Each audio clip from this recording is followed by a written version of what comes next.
Welcome to this series for new players for Workers and Resources Soviet Republic. And in this part, what we're going to be doing is taking a look at distribution offices.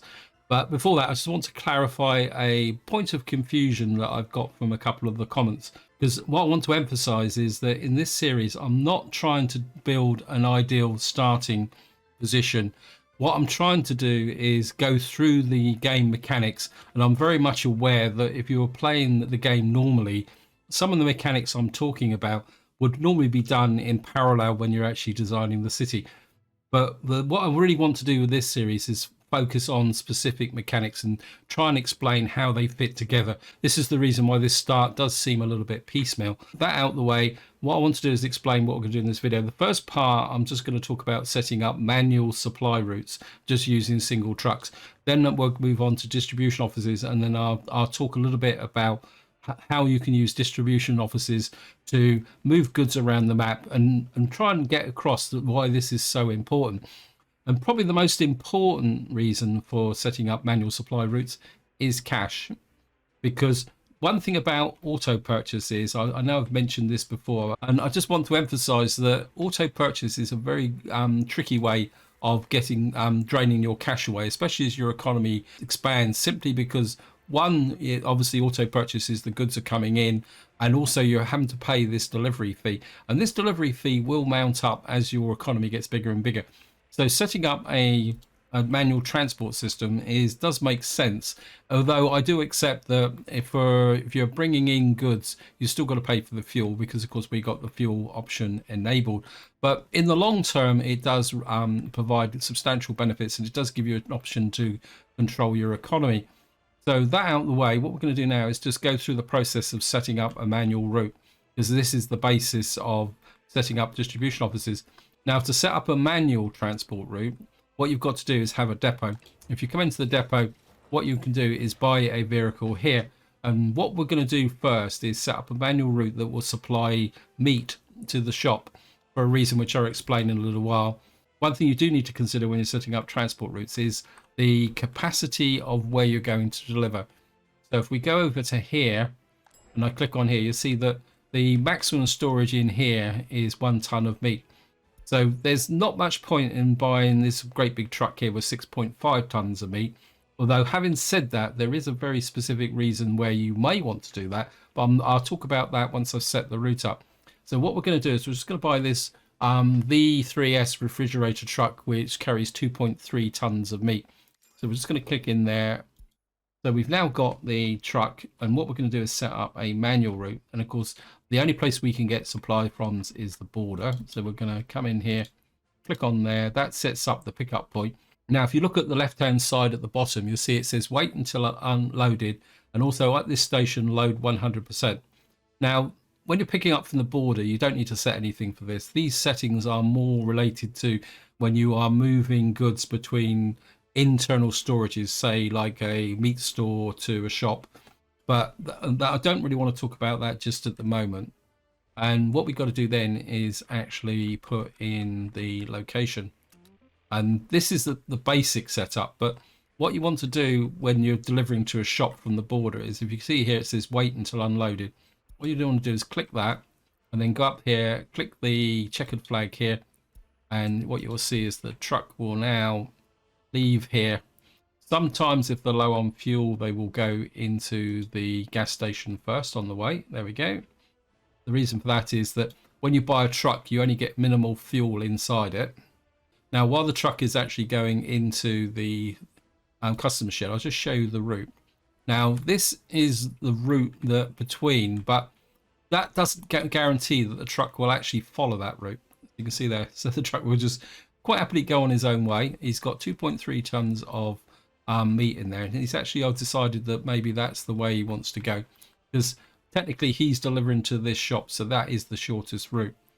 But you can see the game can be a little bit eccentric, but once we've done the first delivery, I'll show you a way that you can actually specify the route that the truck will use. Now, if you watch the truck come into here, we look at the store.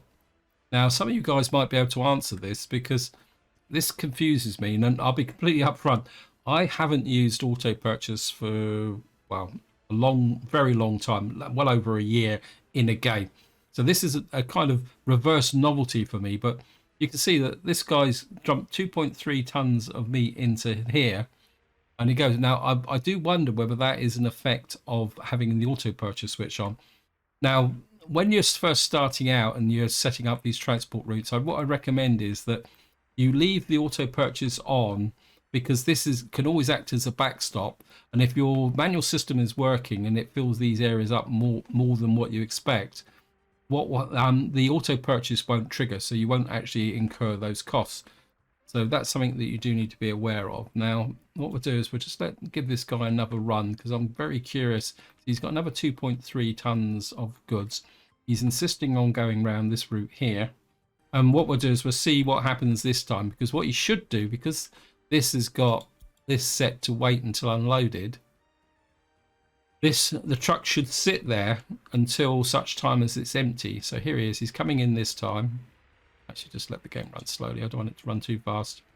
And what you see is now come in here. Now he's waiting, and you can see that he's filled up the store, and he's still got 0.95 tons of meat sat in there.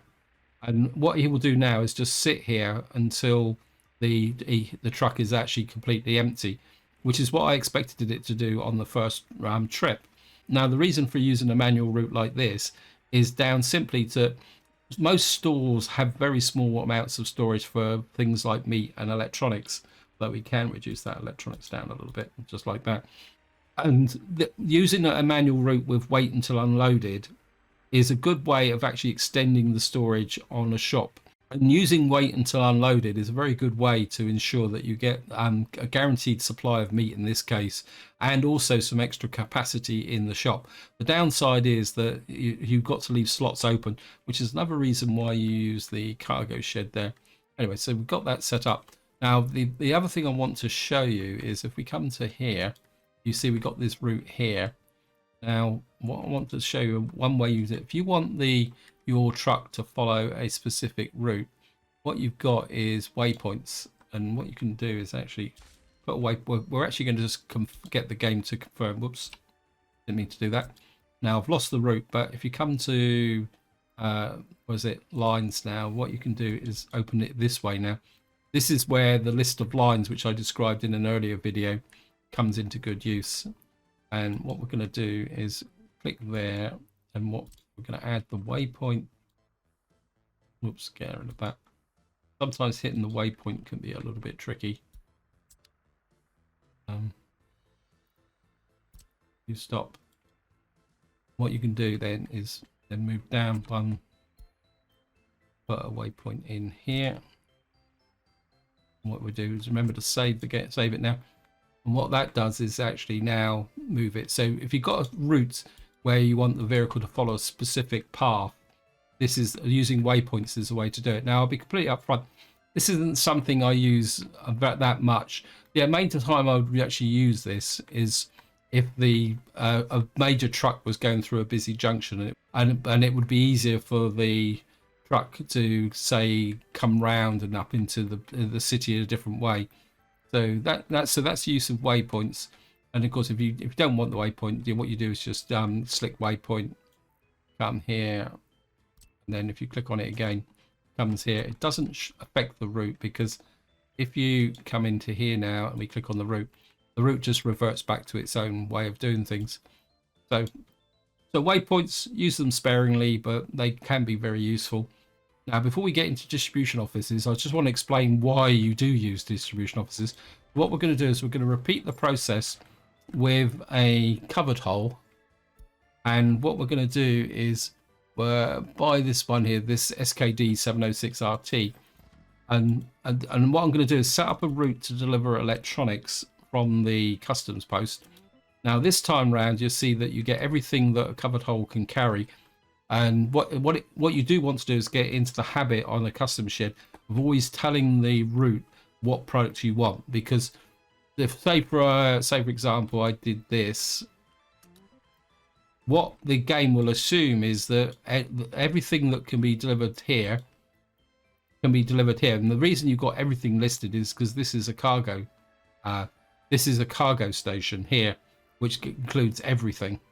the game can then quite happily decide that it can move food, alcohol, not alcohol, food, clothes, and electronics to this place. So you want to get into the habit of specifying what you actually want. So what I'm going to do now is I'm just going to click the checkered flag, get the truck moving. We'll have to do this quickly. And what you'll see is we follow the truck now. He will go down here. He will pick up 2.5 tons of electronics. The other thing, while the truck is actually going in here, I just want to draw your attention to the fact that though a truck has a carry capacity, but what a truck will actually carry will depend on what it is actually carrying. So like this one will carry 2.5 tons of electronics, but it can also carry 5.6 tons of crops. So one thing that can catch you out is if you assume that every material covered here is done. So you can see again, we've actually filled this up with a hypothetical 1.5 tons. I don't know where the rest of the electronics go. So if any of you actually know, feel free to chuck it in the comments. So what I'm going to do now is we're just going to let the truck go back to the border and pick up another load. And I'll be right back. So welcome back. You can see the truck is just coming in now. He's got 2.5 tons of electronics on board. And technically there's only space in the store for 0.04 tons of electronics. So what you'll see if you watch the truck come in, he will unload. Well, he's unloaded a lot more than what I thought he did, but he's now topped this electronics up. Now you can see what's happening now is the truck is continuing on its route with 1.5 tons of electronics on.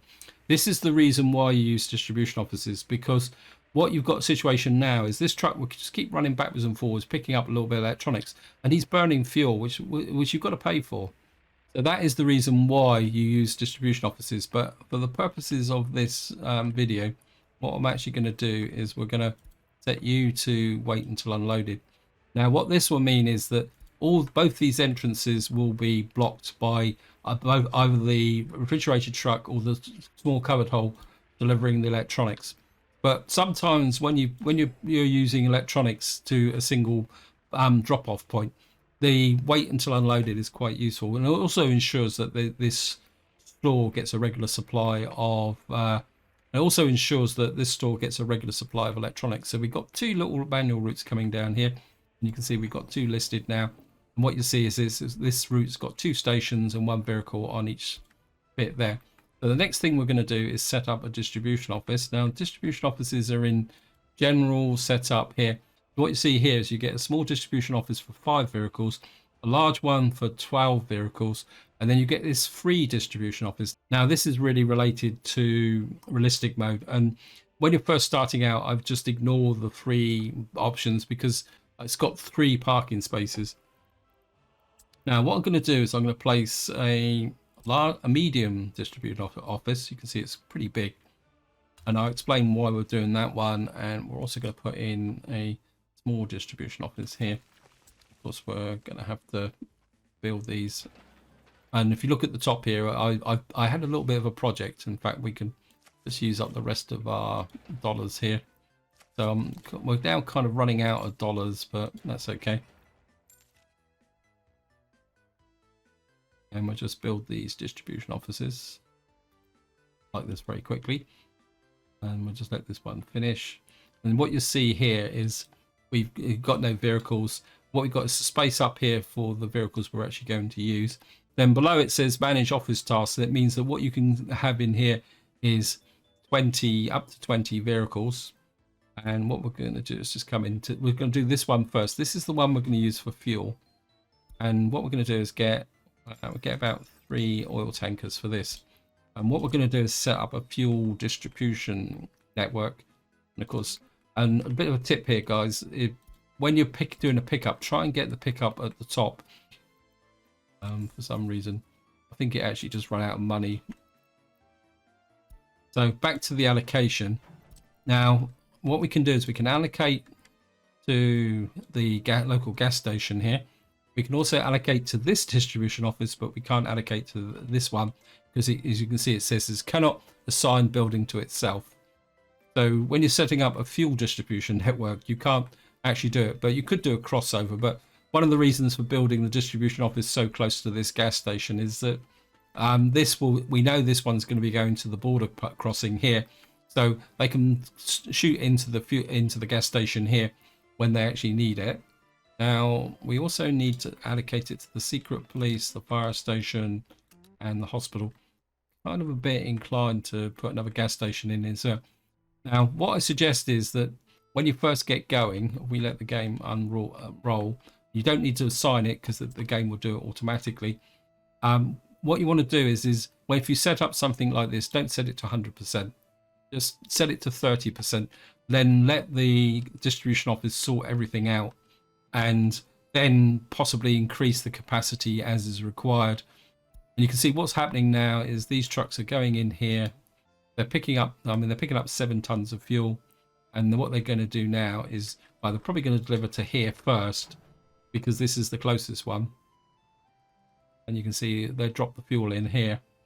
Now, another reason why you don't want to put, say, this to 100% is that what you can end up with is a large amount of fuel stored all over your map doing nothing. Because what will happen now is, as the fuel is consumed, say, like, for example, in this gas station, well, as the fuel is actually consumed, what happens is when it gets to a certain level, they will send out a truck. So the way to look at it is that the truck will keep it to the required level. So because he's just now pushed that up now because he's just done a delivery, and he will keep replenishing that whenever that drops down.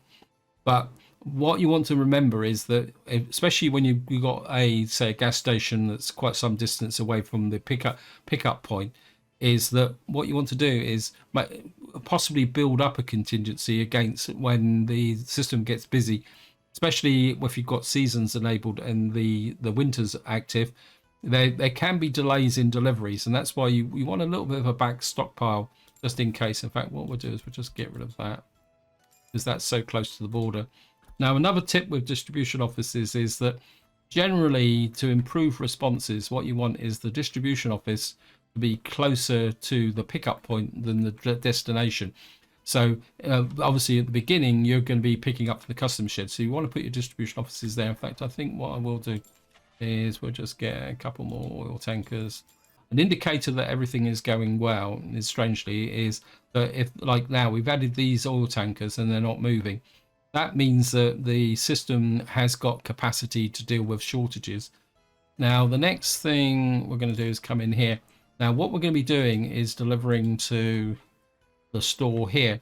Now, to deliver food and clothes to the store, both require covered holes.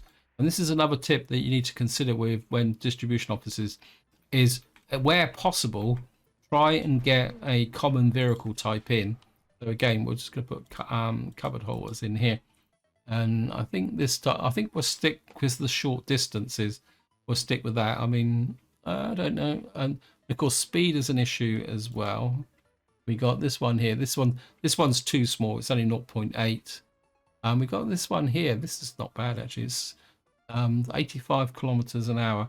But again, there's a possibility that if you're playing on the vanilla game that you won't actually have this. I think what we'll do is we'll use these T138 covers actually. They've only got a top speed of 70 kilometers an hour, but not a problem. We'll buy about 3 of those. And what we're going to do is just set up the route here. And again, we'll just go to the border first. And we'll just come into here. And we'll say food and clothes. And this time what we're going to do is put this one onto the cargo station, because you can see both slots are completely full there.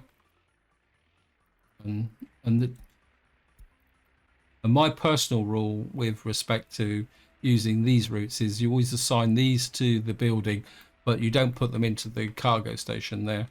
So what will happen now, and what we're going to do with this one, because the amount in here is quite small, we're going to push this up to 100%.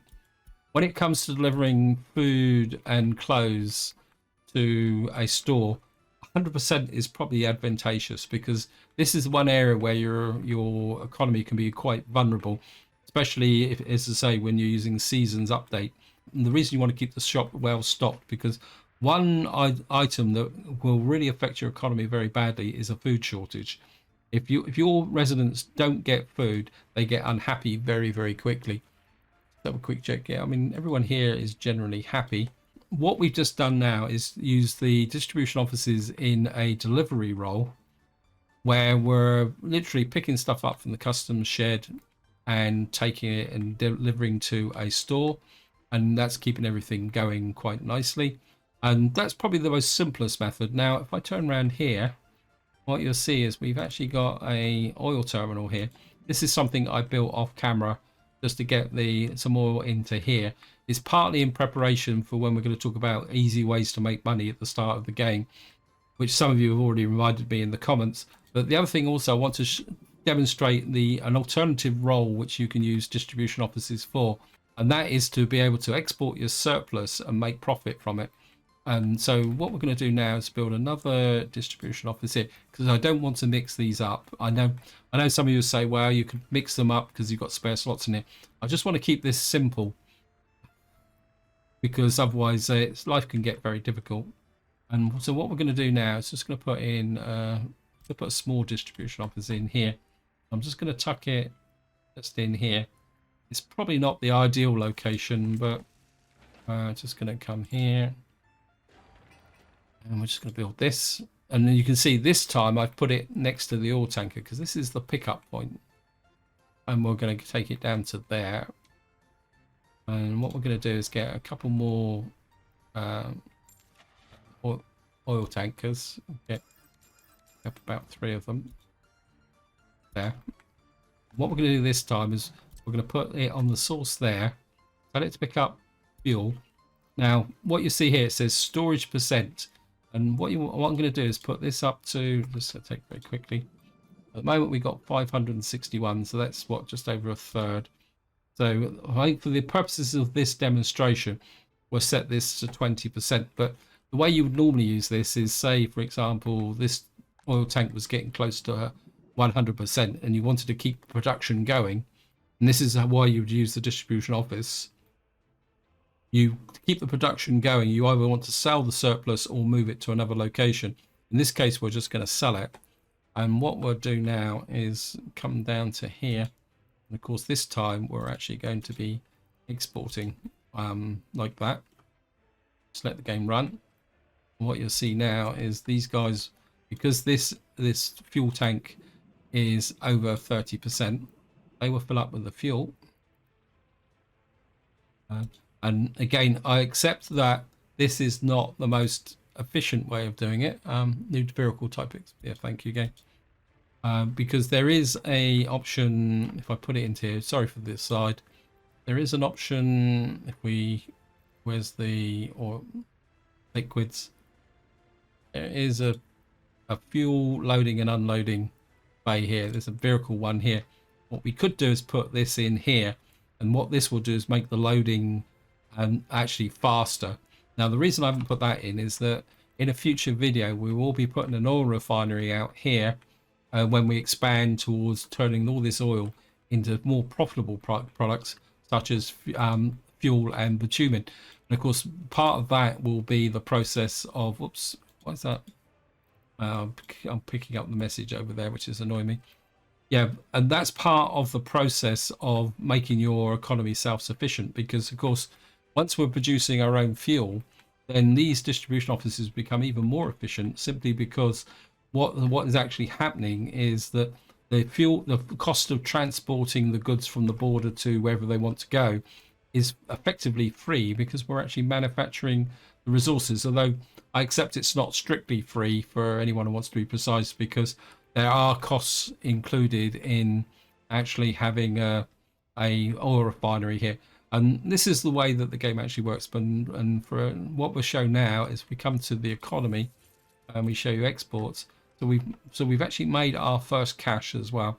We've exported 20 tons of oil and we made 669 profit.